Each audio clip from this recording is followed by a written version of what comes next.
Eu tenho cerca de 10 diferentes nomes de Deus que eu quero ensinar neste fim de semana. O meu propósito é mostrar que um nome lhe diz algo sobre uma pessoa. Então encontramos literalmente vários nomes de Deus que são basicamente formas a que ele é referido na Bíblia Sagrada, e muitos deles são capitalizados como se fossem realmente um nome para ele, como um dos mais citados. Vamos falar hoje de Jeová Elion, o Senhor o Altíssimo. E está tudo capitalizado quando você o vê, portanto não é apenas uma declaração, mas está dizendo que Deus está acima de todas as coisas que existem. Por isso, quando nós realmente estudamos esses nomes e olhamos para eles, começamos a conhecer Deus de uma forma mais profunda e íntima. E o ponto que eu quero chegar é que qualquer pessoa que realmente conhece o Senhor Deus, é realmente impossível não querer ter um relacionamento com Ele. E depois temos também uma categoria de pessoas que têm uma espécie de relacionamento com Deus. E o que eu quero dizer com isso é que elas podem ter uma relação religiosa com Deus, onde elas acreditam em Deus, elas podem mesmo dizer, sim, eu acredito que Cristo morreu por mim, e podem ser pessoas que, porque elas acreditam em Cristo, irão para o céu, mas elas realmente não conhecem Deus. E então talvez elas prefiram um monte de outras coisas em vez de gastar tempo com Deus, porque elas realmente não sabem quão maravilhoso e incrível Ele é. Passei muitos anos como cristã, mas eu deixava Deus para a parte da manhã de domingo na minha vida inteira, e não nas outras partes da minha vida. E eu te digo, Deus é apenas muito divertido, uma vez que você realmente começa a aprender a ter uma vida com Ele. Então eu não quero que as pessoas apenas recebam a Cristo, mas eu quero que as pessoas que já o conhecem, conheçam-no melhor, para que elas possam realmente desfrutar de um relacionamento com Deus. Quero que todo mundo se sinta confortável estando com Deus. E assim, estes nomes, você começa com o Senhor que se tornou Jeová. Daí você tem Jeová combinando com um monte de outros nomes de Deus, e cada um desses fala sobre uma faceta de seu caráter, ou descreve alguma coisa que Deus faz. Então hoje nós queremos falar sobre Jeová Elion, o qual significa o Deus Altíssimo, possuidor dos céus e da terra, que dá todos os nossos inimigos em nossas mãos. Alguém diga amém? Gênesis 14. E você sabe que bem no início da Bíblia, na verdade, Abraão deu a Deus esse nome num determinado lugar em sua vida, quando algo muito específico lhe havia acontecido. Versículo 14. Quando Abraão ouviu que seu parente fora capturado, ele mandou convocar e liderou os 318 homens treinados que nasceram em sua própria casa e perseguiu o inimigo até um lugar chamado Dan, onde eles estavam. Agora, imediatamente eu acho que é interessante notar que Abraão foi atrás com um exército de 318 homens. Eu sei muito bem que o inimigo que ele estava perseguindo tinha mais pessoas do que 318, provavelmente bem armados e bem organizados. E a coisa que eu descobri quando eu comecei a reestudar esses nomes de Deus é que as pessoas que realmente sabem quem Deus é, não são covardes. Quando realmente sabem quem Deus é, Ele retira todo o medo das nossas vidas. E começamos a subir contra os nossos inimigos e tomar medidas e não tocamos neles. Nós somos agressivos e não passivos. E eu percebi esta manhã, até mesmo em nossa nação, eu não sei que tipo de questões você tem, provavelmente alguma parecida com a que temos, mas a América foi um país fundado sobre a palavra de Deus para o propósito da liberdade espiritual. Enquanto Deus era o número 1, tudo estava indo tão maravilhosamente bem, era surpreendente, incrível para nós. E uma das coisas que aconteciam conosco é que éramos fortes contra nossos inimigos. E ninguém queria se envolver com a América. E tudo isso mudou porque mais e mais de Deus foi retirado das coisas e Deus não tem sido adorado. E há um movimento real lá e possivelmente também aqui. É bastante coisa acontecendo em todo o mundo. Todas essas pessoas que tentam se livrar de Deus. Isso é a coisa mais ridícula que eu já ouvi falar. Deus começou isso e Ele é dono de tudo e tudo pertence a Ele. E você não pode descartá-lo.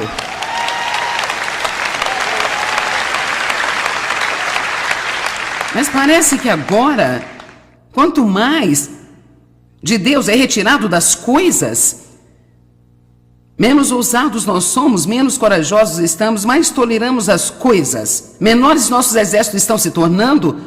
E então eu acho que há uma conexão real, não apenas para as nações, mas para nós como indivíduos. Deus não deu a você o espírito de medo, mas de poder, de amor e uma mente sã. Amém? E eu e você não fomos criados por Deus para sermos covardes e nos escondermos de tudo. Mesmo longe, como eu disse anteriormente, sobre quantos de vocês realmente têm o problema de querer agradar as pessoas, que é totalmente baseado no medo. Nós não queremos que as pessoas fiquem chateadas, não queremos que fiquem felizes, queremos que todos gostem de nós. E às vezes nós apenas precisamos ser mais ousados e dizer: eu prefiro ter o favor de Deus que o seu. E eu vou fazer o que Deus quer que eu faça e o que eu acredito que Ele está me dizendo, porque eu prefiro ter uma boa reputação no céu e uma má reputação aqui, se é isso que eu tenho que ter.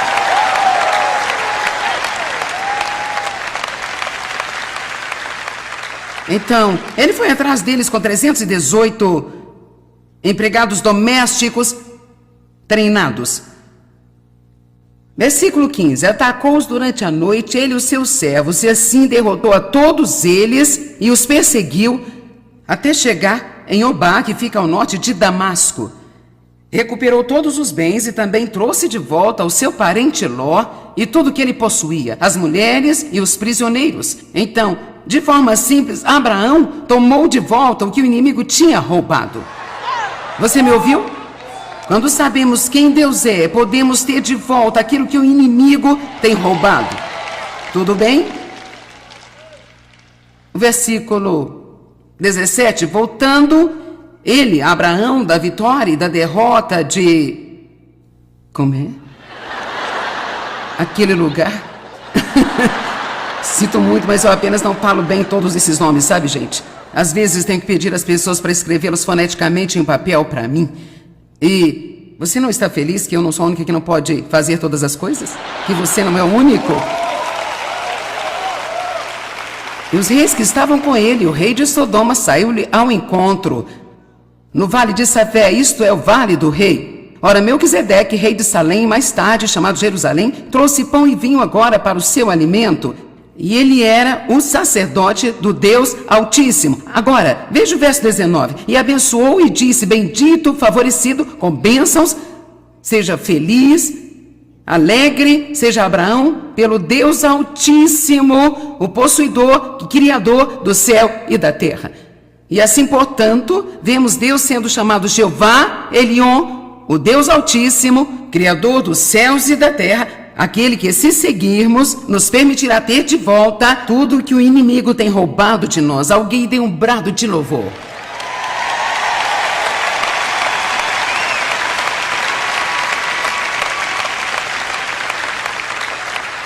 Às vezes você se sente em desvantagem na vida, como se tudo fosse demais para você.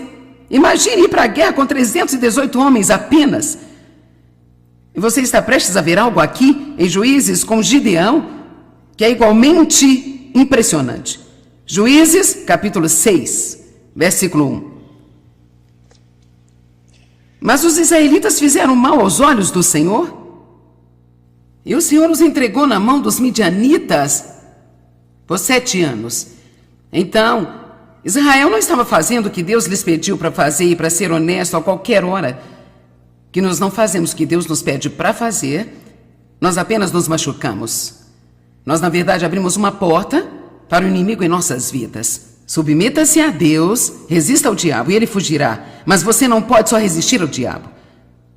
Você precisa se submeter a Deus e, ao fazer isso, nós automaticamente vamos resistir ao inimigo. Nenhum de nós é perfeito e agradeço a Deus por Jesus que nós não somos, mas há uma diferença entre cometer erros e fazer as coisas erradas. Quando você não tem o conhecimento, agora é um outro nível quando você tem o conhecimento e você sabe o que está fazendo e você sabe que é errado e você apenas continua fazendo, pensando que vai ficar por isso mesmo. Então, com sua grande misericórdia e amor, Deus tem de lidar conosco, porque se não o fizesse, Ele não nos amaria. Qualquer pai que deixasse o seu filho ir correr na rua e se matar, não corrigindo, certamente não o amaria. E assim Deus disciplina aqueles a quem Ele ama, aqueles em quem Ele se deleita e os disciplina. E Apocalipse diz que aquele que Ele ama muito eternamente, Ele revela-lhe as suas faltas. Eu me lembro de pensar, Deus, talvez você esteja me amando demais porque eu me sinto 20 vezes ao dia como se eu estivesse fazendo tudo errado. Então eles entraram em apuros, eles viveram em cativeiro por um bom número de anos.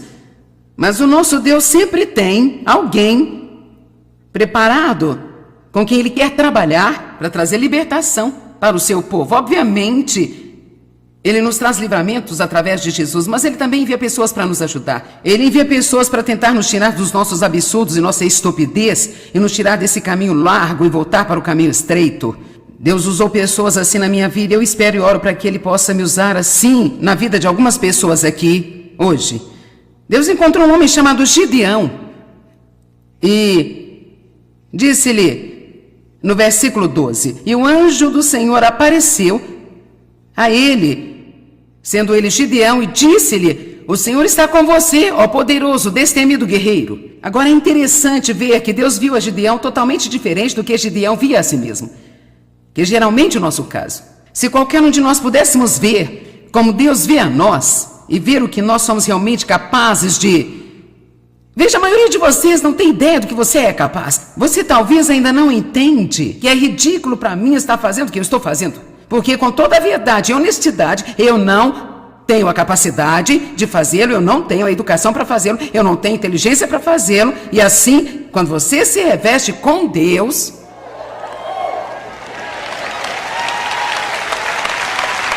Ou devo dizer, quando Deus reveste você com Ele mesmo, não é algo que fazemos, é Ele que faz. Então Deus vê muito mais potencial em você do que você vê. Você é muito mais incrível do que o que você pensa que é.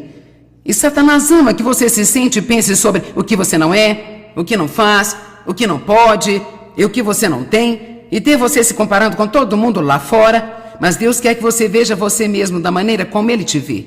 E aprenda a acreditar no que sua palavra diz. O Senhor é contigo, ó poderoso, destemido guerreiro. E Gideão disse: ah, Senhor, se o Senhor está conosco, então por que tudo isso nos sobreveio? E onde estão todas as suas maravilhas que os nossos pais nos contaram quando disseram: não foi o Senhor que nos tirou do Egito, mas agora o Senhor nos abandonou e nos entregou aos midianitas? Agora essa é uma resposta patética. Eu gosto de enfatizá-la mesmo assim, porque eu acho que neste ponto ele era apenas um pouco covarde, e eu acho que talvez sou como, ó Senhor. Eu não sou um homem poderoso guerreiro, você escolheu um homem errado. Quem, eu? Você quer que o quê? Oh não, Senhor, isso é demais para mim, você pegou a pessoa errada. Vamos lá. E Deus, se você está realmente com a gente, então por que estamos tendo todos esses problemas e por que não está fazendo milagres? Vamos lá.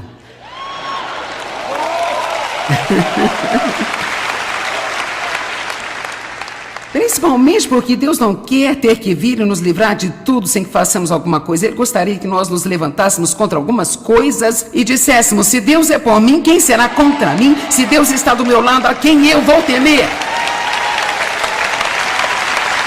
Não podemos apenas sentar em algum lugar e... Deus precisa de um milagre, temos um milagre. Você sabe, eu tenho uma mensagem que eu ensino chamada Tirar a Pedra. E eu amo essa mensagem porque eu notei cerca de 4 a 5 anos atrás que quando Jesus foi ao túmulo de Lázaro, que estava morto há 4 dias e cheirava mal, já sabendo que ele iria ressuscitá-lo dos mortos, então ele caminhou até o túmulo, mas ele disse ao povo: tirem a pedra. Agora, se ele estava se preparando para ressuscitar um homem, por que pedir às pessoas para tirar a pedra? Porque Deus quer que façamos o que nós podemos fazer, em seguida Ele sempre vai fazer o que não podemos fazer. Alguns de vocês precisam tirar algumas pedras que estão em sua vida, e quando você fizer isso, você vai ver o poder da ressurreição de Cristo fazendo o que você não pode. Você diz, bem, como remover essas pedras? Bem, comece perdoando as pessoas de quem você está com raiva.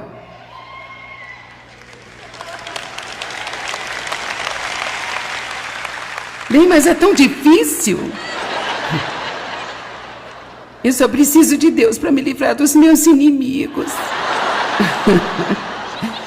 Não, nós somos soldados no exército de Deus, ungidos pelo Espírito Santo, somos cheios do seu poder. E é hora de nos levantarmos e agir como ele. E não apenas na igreja, quando nós temos um líder de torcida na plataforma animando todo mundo. Você precisa fazer isso em sua casa. Quando você se levanta de manhã e o diabo diz, você não é bom, você vai ter um dia ruim, você precisa dizer, você é um mentiroso, eu sou um filho de Deus e ele vive em mim e esse vai ser o melhor dia da minha vida.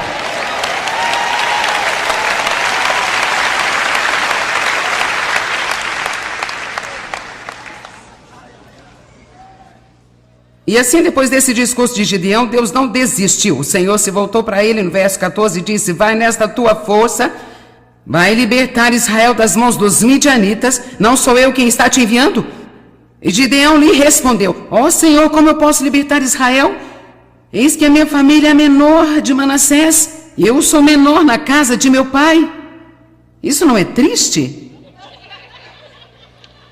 Ele só não está desistindo. E o Senhor disse-lhe, certamente eu serei contigo, e você ferirá os midianitas como se fossem um só homem. E Gideão prosseguiu, se de fato posso contar com seu favor, dá-me um sinal de que és tu. E assim Deus fez, e ele acabou dando-lhe um sinal. E assim nós falamos sobre as lãs de Gideão, e sim, às vezes Deus nos dará confirmação, mas eu amo a escritura que diz, bem-aventurados são aqueles que não viram e creram. Deus quer que nós creiamos o suficiente para não ter que precisar de provas de que Ele está lá.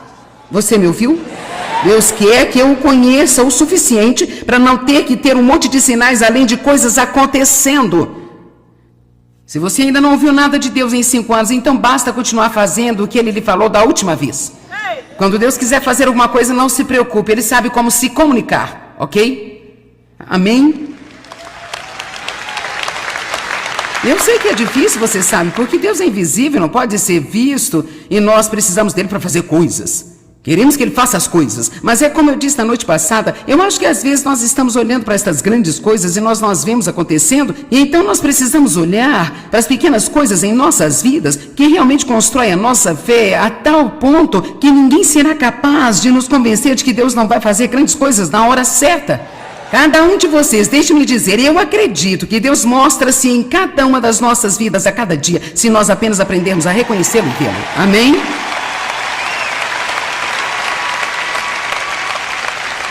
E por isso temos de parar de olhar para o que nós não temos e olhar para o que nós temos. Eu quero dizer isso mais uma vez. Pare de olhar para o que você não tem.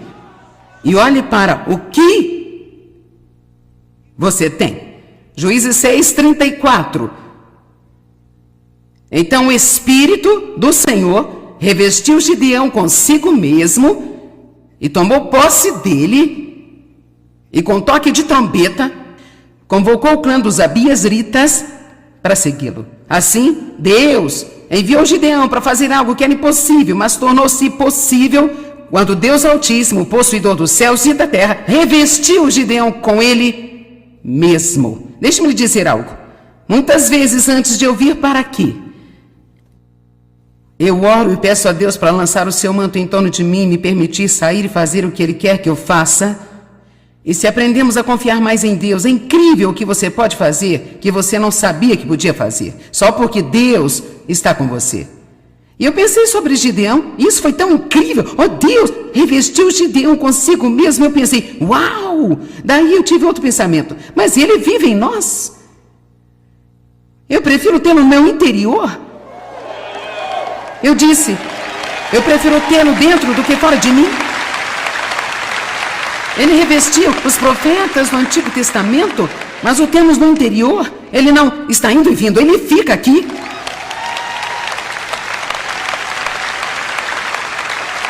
Ele é Jeová, Elion.